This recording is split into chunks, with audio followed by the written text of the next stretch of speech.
Canada has just introduced some sweeping changes to its immigration rules, and the timing couldn't be more critical.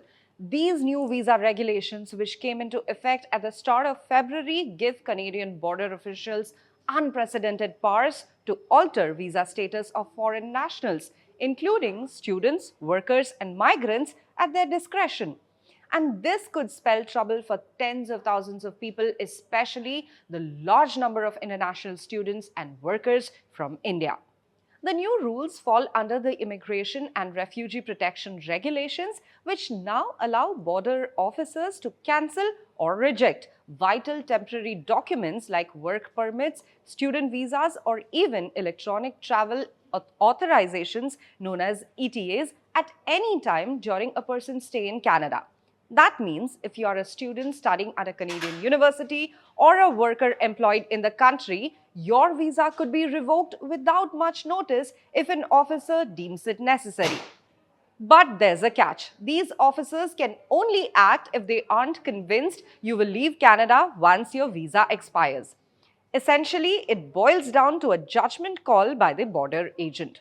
This move is raising eyebrows as it gives individual officers sweeping discretionary power. One officer could decide to deny someone entry or cancel their visa based on their interpretation of whether that person will leave when their visa expires. And it's not just new arrivals who are at risk. Current students, workers, and even tourists could be sent back home if their permits are cancelled while they are still in Canada. Here's where it gets even more concerning. These changes could impact a huge number of people, particularly Indians, who make up the largest group of foreign nationals in Canada. To put it into perspective, over 420,000 Indian students are currently studying in Canada, according to the latest data. India also sends a substantial number of workers and tourists to the country, with more than 3.6 lakh Indian tourists visiting Canada in just the first half of 2024. If a person's permit is rejected or cancelled, they'll be stopped at the port of entry and sent back to India immediately. If they are already in the country, either studying, working, or living, things become more complicated. They'll receive a notice from Immigration, Refugees and Citizenship Canada, that is IRCC, to leave the country by a specified date. But there's still a big question mark over what happens to any money already spent. What happens to tuition fees, loans, rent, and other investments?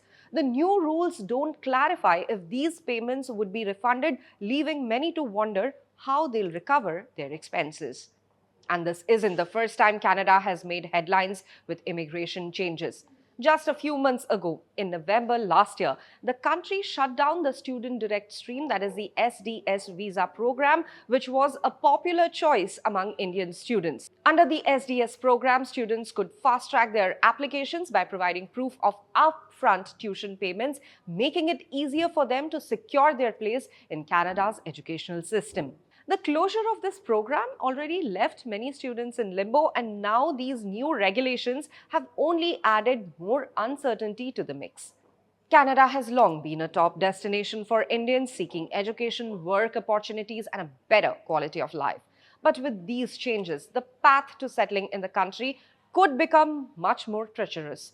Whether you are an international student dreaming of a degree in Canada or a worker hoping to build a future, these rules are definitely something to keep an eye on. And as the situation evolves, many will be waiting for answers to those all-important questions about refunds, legal recourse, and the broader implications of these sweeping new powers granted to Canadian border officials. For more details on Canada news, please like, share, and subscribe to the official YouTube channel of the Indian Express.